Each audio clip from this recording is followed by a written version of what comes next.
Estranys presoners, de Maria Aurèlia Capmany. A Joan Triadú. Estranyes imatges i estranys presoners. Plató. Allò devia haver succeït a una hora en què ningú no passava pel camí. Potser en el moment en què la claror era més intensa. Potser quan les ombres de les coses eren més curtes i més ben retallades sobre el sol. Però el cert és que era vergonyosament allí. Un home es va acostar i va prendre la criatura amb les mans, amb molta cura, i va alçar-la, just fins als genolls, corbant-se, però no més. I aquella mena de cosa, fosca i bellugadissa, amb una bellugor de cuc o larva, va fer un crit. L'home, la gent fosca del rotllo, fins i tot els arbres, es van estremir. Llavors, l'home més fosc de tot, ell en realitat no ho era més que els altres, però pujava la foscor de les seves robes, es va acostar a l'home que tenia aquella cosa a les mans i va fer el senyal de la creu i va dir: In nomine Patris. Quasi no es va sentir. Santi. Tan absorbent era el silenci. Tothom va seguir en rotllo perfecte a l'entorn d'aquella absurda bellesa, d'aquella ofensiva lletjor de la mort a terra, de la vida a les mans de l'home que s'ajupia. Ningú no va dir res i esperaven. I si algú els ho hagués dit a l'orella, s'haurien tapat les orelles amb les mans. Però ho pensaven, fort, com si ho tinguessin escrit i ho llegissin. Tant de bo es mori la criatura, també. Però no va morir-se. Per fi van poder enterrar aquella dona. Semblava que es rebel·lés a ser enterrada. I el cert és que no és fàcil enterrar un mort. Sobretot algú que mor obscenament, sense cap mena de pudor, obrint els ulls cap al cel. Era només una dona estranya i blanca, impossible de conèixer, estrangera absoluta, en el país ordenat i decent. Ningú no va poder dir el seu nom. El van buscar debades. El van buscar a consciència i van instruir un procés ric en detalls i digne. I després van procurar que la terra fos ben llisa sobre la mort. Però aquella nit no van poder dormir. Mossèn Esteve tenia remordiments d'haver-li donat terra sagrada. No sabia destriar ben bé si era remordiment o vergonya per la cara d'abandó de la morta, sense ni gota de sofriment. Perquè ell estava acostumat a dir que la mort era la porta del camí de la felicitat, però no estava acostumat a veure l'ombra d'aquesta felicitat en els morts de cada dia. No podia dormir i eren més de les 12, i llavors va aprofitar el temps llegint les hores canòniques del nou dia. Joan no va poder dormir. Aquella era la seva terra i ningú no li havia demanat permís. La morta havia estat enterrada i res més. Però aquella cosa viva exigia, cridava i, calia afegir pena desgrat seu, li pertanyia. Aquella era la seva terra. Carlota no podia dormir. Sentia la terra mullada i l'aire viu de la tarda com si ella s'hagués mort també una mica. I estava avergonyida. Sempre havia conegut aquell acte de néixer algú, dins la foscor d'una cambra, i si la nit no era al seu voltant, se simulava amb les finestres tancades. I el misteri es fonia sota la llum del cel. I, si no era un misteri, què volia dir néixer? El nou nat era brut de terra i se sentia el soroll de l'aigua i cantava una puput. Va donar voltes al llit, amb precaució, perquè Joan no la sentís i no li preguntés: «Per què no dorms?» I hagués de parlar d'allò. Va baixar el cap del coixí. li semblà que sentia plorar la criatura, però era un cavall que rellinava. Tothom va ser al mercat abans d'hora, i al cap, i a les fàbriques i als despatxos, perquè tothom va pensar: aprofitaré que no tinc son, perquè era un poble molt treballador que vivia en una vall molt tancada on mai no havien vist el cercle daurat del sol. En fer-se de dia, les coses sortien de la foscor i es dibuixaven les ombres i creixien i es delimitaven cada cop més sobre la terra per fer groga, fins que eren més dures que les coses mateixes i després s'enxiquien de nou i tornaven a desaparèixer dintre dels arbres i de les cases i dels homes, que eren per fi només un soroll en la nit. Tothom sabia que en altres terres podia veure's l'origen de la llum i fins i tot es deia que el sol era com un pa rodó, sortint del forn. Algú va escriure un dia que això els reportava un gran avantatge perquè els permetia una vida perfectament regulada i molt més eficaç. Aquell dia tots van treballar molt més i aquella nit ja van poder dormir. No van parlar d'allò, ni els va costar gaire perquè parlar no els agradava massa. Només mossèn Esteve, que pel seu ministeri podia permetre's certes indiscrecions, va preguntar: «Què fa la Maria?» Carlota va dir: «Bé, sembla que està bé». I tothom la va anomenar des d'aquell moment Maria. Carlota va pensar, però sols un moment, i això perquè estava molt excitada, i és una dona. I no és que això fos el seu pensament, perquè ella trobava natural el que feien les dones: observar, acceptar, tenir molts fills, no mirar mai cara a cara. Però aquell dia estava tan excitada que es mirà la criatura vinguda tan obscenament a la vida i se li va escapar de pensar això amb tristesa. Fins i tot amb ira. I és una dona.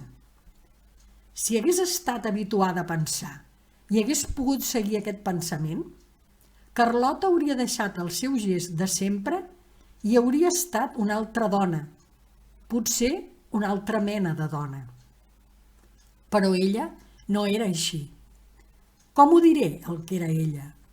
Era una dona molt dona, amb el sentit paral·lel a quan es diu un home molt home, i els seus pensaments solien existir en forma d'actes, i per actualitzar llavors el seu pensament hauria necessitat un gest horrible, desorbitat, i no va fer-lo, sinó que va agafar la posa de planxar i hi va acostar el cove de la roba neta, que tenia un perfum com d'escuma, i els seus pensaments van acollir-se al solc dels seus gestos submisament. En actes i sentiments com tota la seva vida, va resoldre's aquell moment únic en què, qui sap, Carlota havia volgut rebel·lar-se i va deixar per un instant la planxa connectada perquè Maria, dins del bressol, havia mogut braços i cames i havia fet un crit. Va seure amb Maria a la falda i li va somriure. Va estar a punt de dir-li «Cuca, nineta», però sortosament no li ho va dir. Havia entrat Joan i va ser just a temps de deixar-la en el bressol. I van mirar-se. Era anguniós mirar-se així. Tenien 2 fills, un noi i una noia. El noi ja no anava a escola i era fort i obedient. I la noia era bonica. I si haguessin volgut, però esperaven encara, ja l'haurien demanada. I les coses no sempre havien rotllat fàcilment. Els nois havien tingut malalties i una mala anyada els havia obligat a treure el racó. D'això ja feia temps. Una vegada ell havia estat malalt i la casa s'omplí d'olors estranyes i Carlota va vetllar i dirigir el treball dels homes. I d'aquesta manera es podrien anar dient les alegries i les tristeses, una rere l'altra, que els havien anat unint i també separant, fins que ja no podien pensar en l'altre separadament, com si fos un autèntic home o una autèntica dona. i per això no s'havien mirat mai així, a deshora, amb tanta llum i en silenci. Joan va veure el cos d'ella, el pit una mica esllavissat fent ombra sobre la panxa, la cara amb l'infinita bonió d'arrugues, com una màscara sobre el rostre antic. Llavors, no va poder evitar-ho, creuar la fina cortina de llum una imatge que no corresponia a cap record. Va veure avançar pel camí de la creu morta una noia. Duia el cabell mig partit i tenia al cabell una ratlla feixuga d'or. Va pensar que la noia tombaria el cap, de sobte, i va envermellir. Carlota va sentir la porta perquè no havia mirat res del que ell faria i va córrer a planxar la roba perquè se sentia ja una olor cridanera de socarrim. Maria va créixer com tot, com l'esqueix del roser plantat a l'eixida, com la tortuga que se n'anava cada hivern a dormir a la carbonera, com el pollancre de la creu morta, com el moresc. Ja era més alta que el moresc. Havia anat a escola, havia fet la primera comunió, feia sempre tot allò que li deien que fes, diligent, sense protesta. Però Carlota se la mirava sovint, quan estava certa que no podia ser vista, i llavors tota la tristesa que ella no se sabia posseint omplia el seu rostre, com s'omple imperceptiblement d'aigua una esponja. Maria va aixecar el cap. «Què mana?» va dir. Li havia semblat que Carlota deia alguna cosa que ella no havia sentit. No res. I va anar-se'n. Però Maria no s'estranyà, ni va pensar tan sols que algú li volgués dir una cosa i no la pogués dir. Havia trobat un ordre perfecte i l'havia seguit perquè era de mena ordenada. Era respectuosa i sabia quin grau de respecte mereixia cada un. Era treballadora i no trobava cap plaer en la mentida. Li van explicar com era el món i el límit de la vida i de la mort, i va trobar que estava bé. Una tarda, Carlota s'hi va acostar i va dir-li: «En Camil vol casar-se amb tu». Ella va alçar els ulls de la feina i va fer que sí amb el cap. Carlota va sentir altre cop que allò no estava bé. Simplement no estava bé. Es va sentir valenta i va dir-ho al seu home. Joan ja era vell i es cansava aviat. «No t'he dit que sí?» va preguntar-li. «Sí, però ho ha dit d'una manera». «I de quina manera volies que t'ho digués? És una noia com cal, no? Una dona com cal no ho diu mai, que desitja casar-se». Carlota no podia dormir i pensava en aquella nit llunyana en què l'havia sentida respirar al costat del seu llit i agitar-se i moure sense solta ni volta braços i cames. Cada tarda Camil arribava a la casa. Seia enfront de Maria i la mirava. Parlava també, però en realitat la mirava. Maria es deixava contemplar, però un dia aixecà els ulls i l'atrapà de ple. De primer es va quedar sorpresa i va estar a punt de preguntar-li què li passava, però una rara saviesa va donar-li la resposta, com si aquesta hagués estat a punt des dels segles.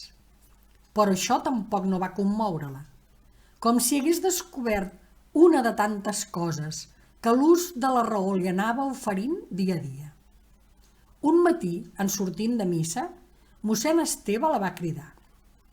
Abans del sermó, mossèn Esteve havia dit el seu nom, després de matrimoni s'ha concertat. Ella estava contenta.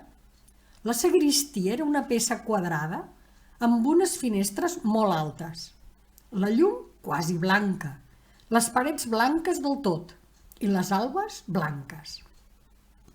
Es va alçar per sobre de mossèn Esteve una onada fumarola de blancor i després ell va sortir una mica escavallat, ja altre cop tot vestit de negre, i li somreia amb aquella mirada bondadosa que ella li coneixia.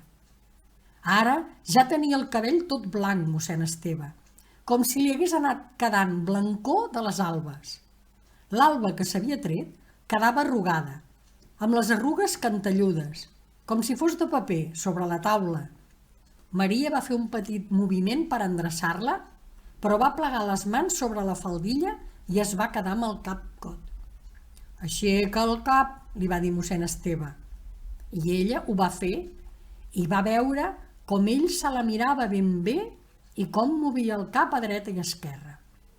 I el silenci es va fer quasi insuportable. Van anar esperant tots dos fins que es van sentir uns passos, allí, a fora, al carrer, i ella va dir: «Per què m'ha cridat?» Mossèn Esteve va agafar una cadira i la va fer seure, però com si no estigués gaire convençut que era allò el que calia fer. Llavors ella es va seure enmig de la cambra, tan blanca que li feia tant de respecte davant la mirada més autèntica que mai hagués sofert. Va esdevenir insuportable, com si fos massa llum o massa fred. Talment hagués desaparegut tot allò que li permetia d'allargar la mà, d'anomenar-ho, d'expressar la seva voluntat, i per tant existís només la seva pròpia presència investida només del seu nom. I quan mossèn Esteve va dir: «Maria, escolta», hauria cridat de dolor. No va durar gaire. Alçà els ulls i mirà la finestra i va veure que passava una ombra i no eren més que les branques altes de l'eucaliptus brandant.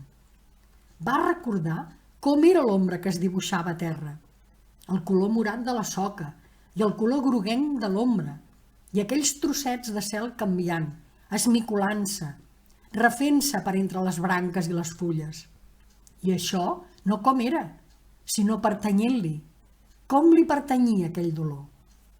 La veu grisa, arrossegada de mossèn Esteve, va imposar-se del tot.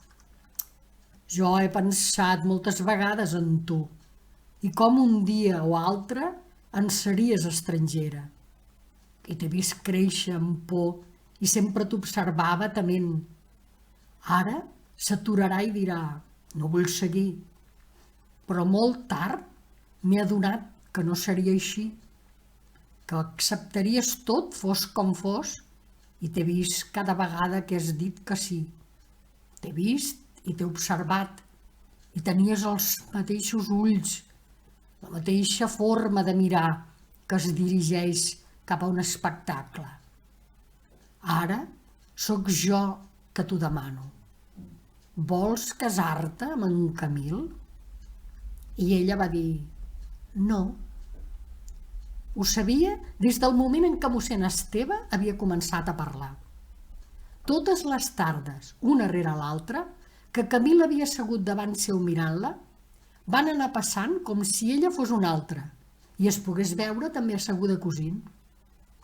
Tot després d'ella, separat, hostil gairebé.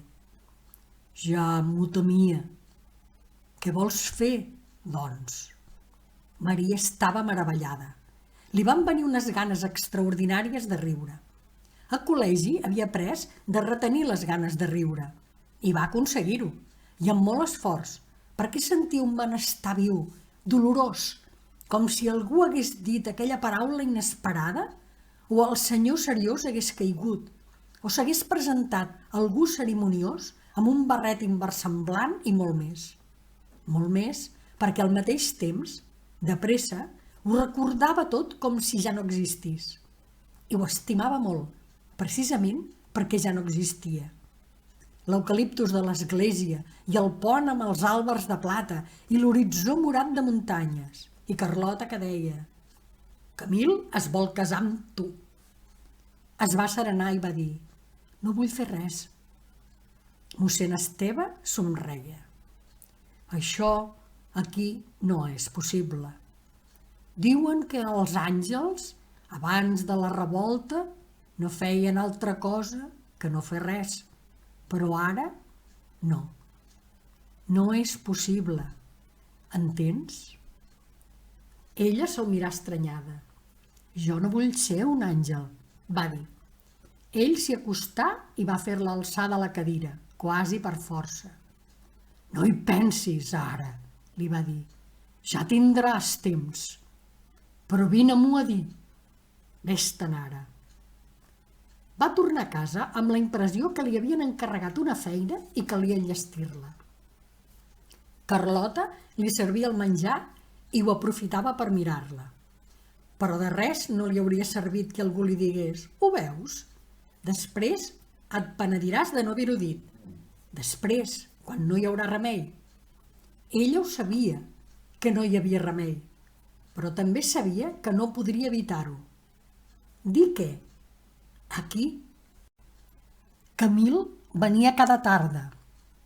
Se sentia una mica inquiet i ho feia notar. De vegades, tot anant-se'n, es prometia no tornar. Se sentia ofès perquè no és decent que una dona demostri la por de perdre allò que estima massa i temia veure's casat o forçat al casori. Joan va veure una tarda com Maria tornava pel camí de la Creu Morta. Caminava d'esma i els seus ulls semblaven brillar rere l'estranya blavor d'una aigua. Duia el cabell mig partit i a l'entorn del seu cap hi havia aquella ratlla gruixuda daurada. Joan era vell i veia sovint coses que no existien i va fer un gest amb la mà per apartar-ho. Quan Maria va sortir de casa, tot estava al seu lloc. Només la llum era una mica diferent perquè era més d'hora que els altres dies. Va posar-se a caminar de pressa sense girar el cap. Va saludar els borots a la sortida del poble. Li van tornar el salut, amablement, quasi amb reverència. Li va costar molt aconseguir les muntanyes i ja estava cansada, però no es va aturar. Seguia caminant i en la seva memòria es dibuixaven cada cop més segurs els sembrats i la casa i el pont allí al terme de la Creu Morta i sobretot Carlota i Joan, sense joventut ni bellesa, quiets, per sempre. Només un moment es va aturar i prengué un grapat de terra i la va estrènyer fort amb el puny. Va seguir caminant amb la terra dins la mà, ara calenta i humida. Després la va llançar. Desembre 1951. Heu escoltat Estranys presoners de Maria Aurèlia Capmany.